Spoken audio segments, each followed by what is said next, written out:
par Jupiclass, les pitchouns nous écoutent, enfin ils nous écoutaient, ils sont plus là mais on va faire des exercices. Et bien sûr des exercices, parce que ce week-end c'est le grand retour de Mich Mich. Michel Drucker revient pour un Vivement Dimanche inédit avec plein de surprises. Il y aura notamment... Attendez, Alex, vous placez de la pub dans les exercices là. Ouais, c'est moche. C'est pas ce que j'avais écrit. Hein. Oui, enfin... Ah oui, mais ça va bon. être très belle émission, hein, parce qu'il y aura les Chevaliers du Fiel.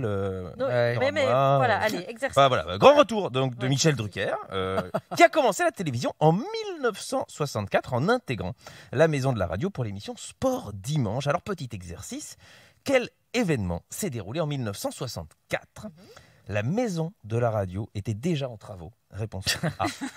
Réponse B. François Bayrou a perdu sa première élection et c'était l'élection de délégué de classe à l'époque. Réponse C. 1964 était une année bissextile. Et comme c'est une info qui n'a pas grand intérêt, il y a de fortes chances que ce soit la bonne réponse. Et réponse... pas d'indice, hein, bien sûr, mais réponse D.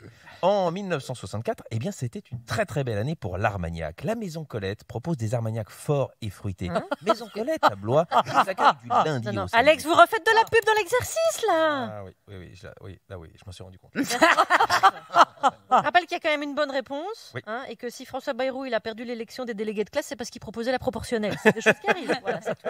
Allez, un exercice de géographie. Car le canal de Suez a été bloqué durant plusieurs heures à cause d'un cargo qui s'est retrouvé en travers, empêchant toute circulation. Alors pourrais-tu nous donner la longueur totale de ce canal qui relie la mer Méditerranée et la mer Rouge? Petit A. Je ne sais pas, mais ce sera toujours moins long qu'un disque de Chewbacca dans cette émission. Oh, la journée. Petit B facile, c'est 193,3 km. Est-ce qu'on peut passer à autre chose et revenir à des questions dignes de votre niveau? Petit C, ce n'est pas la taille qui compte. Merci à Guillaume Meurice de nous envoyer des propositions de réponses malgré son Covid. Il est au fond de son lit, on l'embrasse. Petit D, c'est quoi le problème? Ils n'ont qu'à faire le tour par l'Afrique du Sud. Moi, quand le périph' est bouché, je me démerde et je viens pas déranger tout le monde sur France Inter.